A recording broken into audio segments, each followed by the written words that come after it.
kú láàrin ìtàn ni Kádíjà Òsénì ara rẹ̀ kú láìpẹ́ ọjọ́ ẹ̀ tọmọtọmọ ẹ̀ àtòun àti Ìyábọ̀ Òjó àti Fọláṣadé Sàríyù àdàbí tó ẹ́ pò títọ́ náà gbé wá àmọ́ tó ẹ́ pé irọ́ náà gbé wá àti Ìyábọ̀ Òjó àti Fọláṣadé Sàríyù àtọjú abẹ Kádíjà Òsénì wọn ara rẹ̀ kú láìpẹ́ ọjọ́ wọn tọmọtọmọ wọn.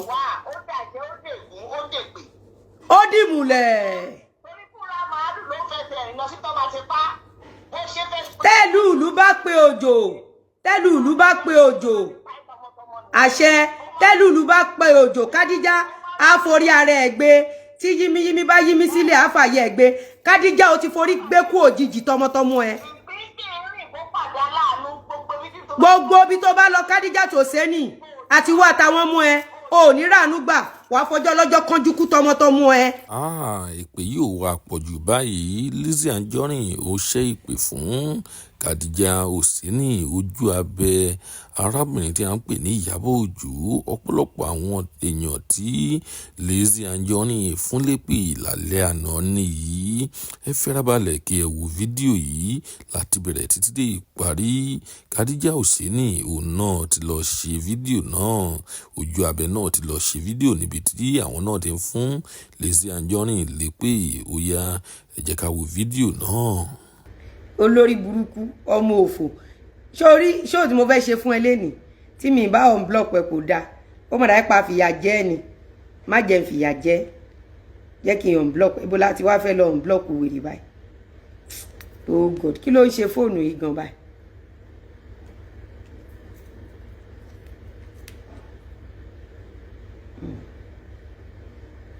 Blocked jẹ́ kí n unblock ẹ kó o lè rí bí stream mi. Kádíjà Títílayọ̀ Òsénì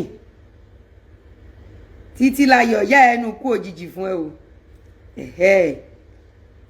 Kádíjà bọ́ síbí mo ti unblock ẹ kó lè gbádùn mi.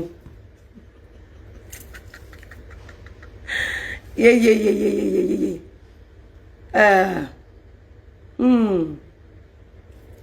Ìwọ tó sọ pé Lizzy stop this face your business ogun ló máa pa ẹ́ tọmọtọmọ. Ẹ bá mi táàgì ẹ̀ Kádíjà Títílayọ̀ Òsénì ọmọ Hamzat Òsénì ọmọ bàbá àfà olórí burúkú bàbá ẹ̀ ṣé bọ́ yẹgi fún ni kó tó kú ṣé bá àfà ni bàbá ẹ̀ ẹ bá àwọn ìyàwó oníyàwó ọlọ́mọ mẹ́sàn-án ni bàbá ẹ̀ gbà olórí burúkú bàbá ẹ̀ lẹ́nu ti polo tẹ́nu bàbá ẹ̀ dàbí napi onítọ̀ àwáyé má ṣeré bàbá ẹ̀ tó ti fojú sunkún gbogbo ọmọ tó jáde lára ẹ̀.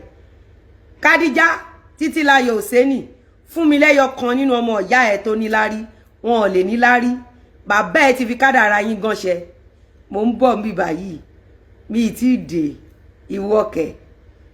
Kádíjà simple question èmi ò bá yín ṣe fracas ó yẹ kó ti sọ I don't do fracas òtítọ́ lèmi gbé dání òtítọ́ lèmi máa ń sọ and I go straight to the point mi ò kì í beat behind the bush. Kádíjà Òsénì Kádíjà Títílayọ̀ Òsénì jáde síta sọ wípé Ìyábọ̀ Òjó àti Fọláṣadé Sàríyù òtítọ́ náà gbé wá kó tí mo fẹ́ kó sọ nìyẹn gbogbo ẹ tó bá kọkọ ẹ sílẹ̀ lóòótọ́ ní ìwọ ọlọ́mọ méje bàbá méje ìwọ tó ti lo kádàrá ẹ ìwọ tó dùn tó ta ìwọ tó ẹ kórí burúkú tí bàbá ẹ ṣe títí gbogbo ọmọ tó jáde lára bàbá ẹ kò sí kankan tó ní lárí báyìí pé lórí burúkú ìyá olóṣì ìyá akúmọ̀mọ́júdì ìyá òfò tó bí ẹ Kádíjà ìyá olórí burúkú ìyá èpè ìyá ẹ̀sìn lọ́bẹ̀ lọ́wọ́ ìyá ẹ̀sìn tí ìyá ẹ̀ ń ṣe tí kankan náà mọ̀ ìyá ò fi lálùyọ̀ lélẹ̀. You don't understand?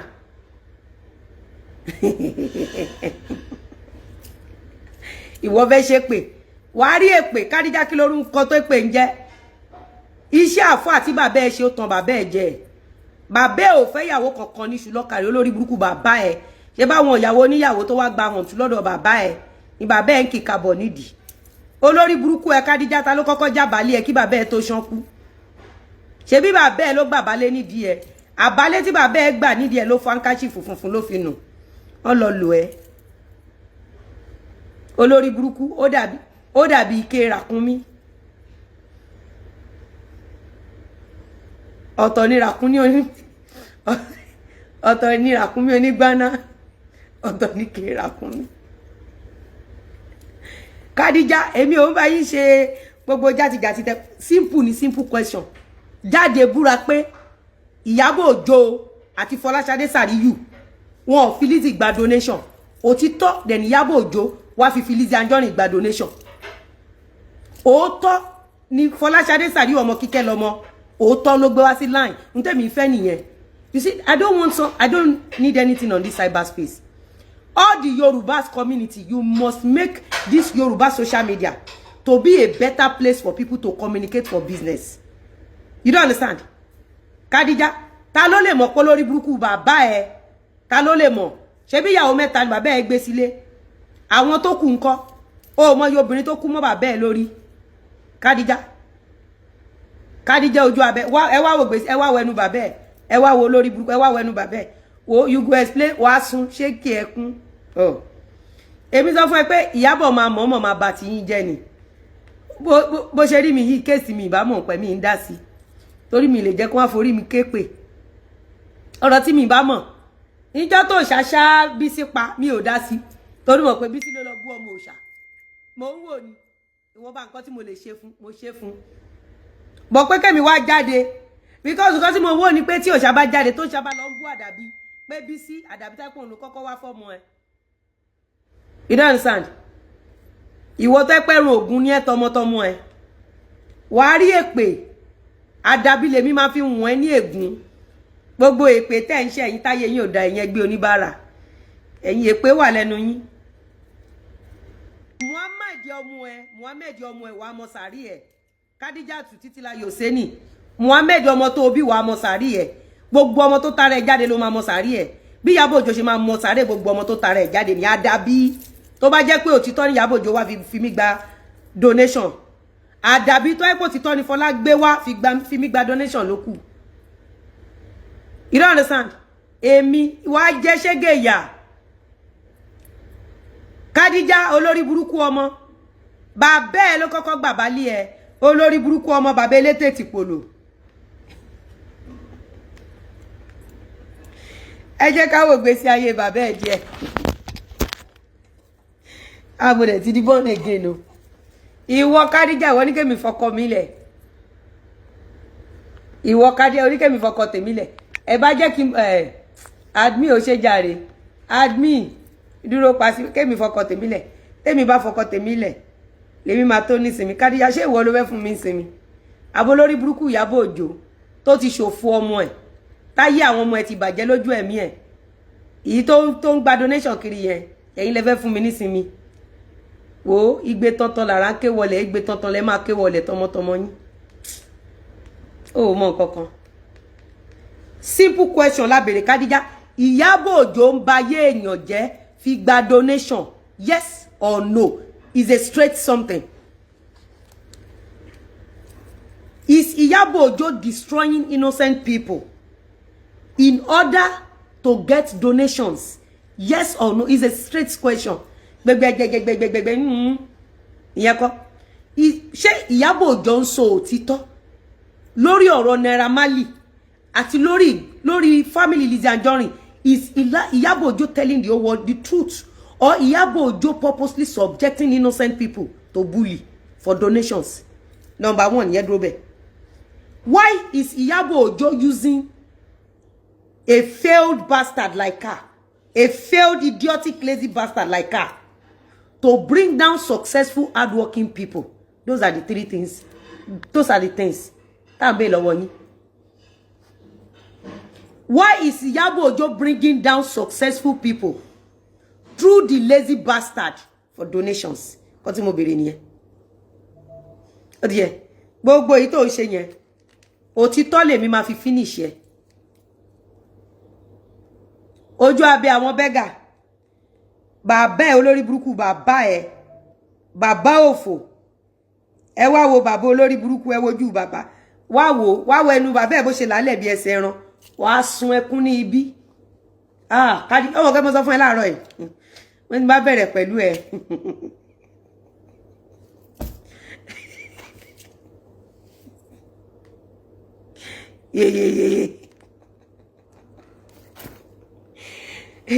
Ṣé ìgbà tí Ìyábọ̀ Òjó ń gba gift lọ́wọ́ Naira Marley ṣó pin ẹ̀ ń bẹ̀?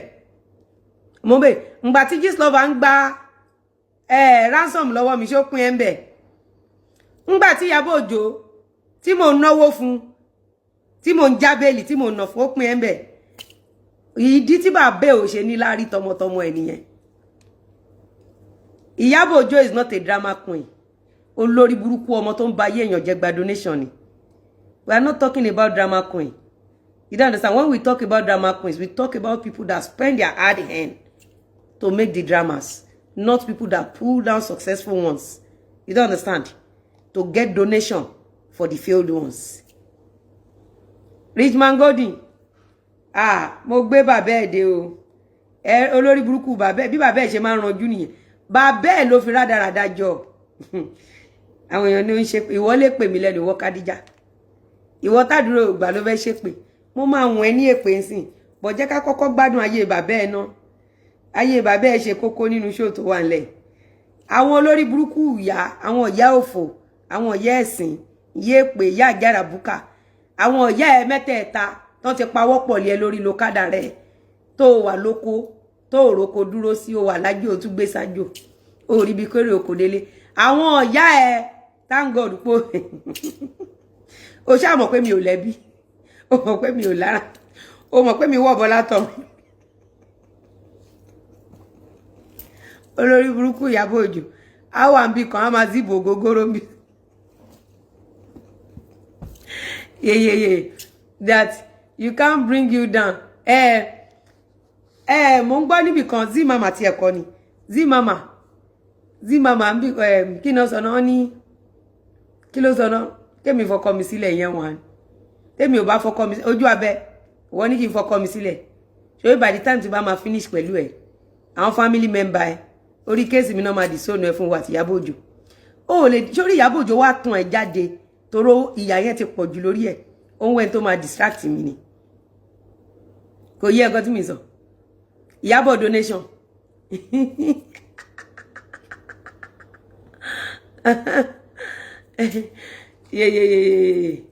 kò yẹ Ìyábọ̀ kí ti pọ̀ fún wèrè yẹn náà máa bọ̀ ká tó lọ sí kéèsì Ìyábọ̀ Òjó ó lè fi ẹjọ́ yẹn ó lè fi distract mi àdàbí ni máa gbé wá tábàdẹ̀ ti gbádàbí yẹn wá táwọn elépè tá sàlábà ẹ̀ sórí ìgbà tá ṣe fún àfòkúgba ìbátá eré ló pè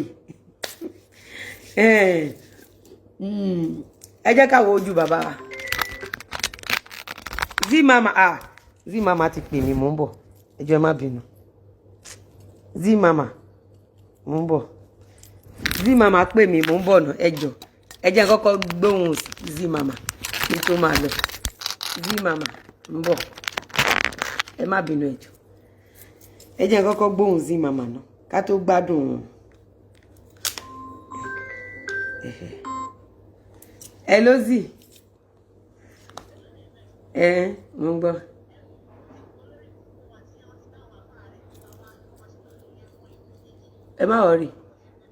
ẹ má wọrí àti Kádíjà àtàwọn àfáà tó gbé wá àti ìyá ẹ̀ tó máa mọ sàárè gbogbo ọmọ tó tara ẹ̀ jáde àdàbí làwa gbé wá àwọn àfáà olórí burúkú ẹ hàn pé àfáà ni bàbá Kádíjà ẹjá kọ́kọ́ wojú bàbá ẹ̀ ó dábẹ́ ṣe fún mi lọ́wọ́ èmi ti gbẹ́nu kàṣẹ wá gégùn fún Kádíjà ni kó jáde kó wá sọ fún gbogbo àgbáyé pé ohun tí Ìyábọ̀ Òjó ń ṣe pé òótọ́ ni Ìyábọ̀ Òjó gbé jáde ń ta fẹ́ gbọ́ nìyẹn àwọn àfáà tó lọ kó wá àwọn àfáà tí Kádíjà lọ mo ti fi sí speaker àwọn àfáà tí ìyá Kádíjà lọ kó wá àti Kádíjà fún rẹ̀ àti ìyá Kádíjà èwo nu wọn ló ní lárínú ayé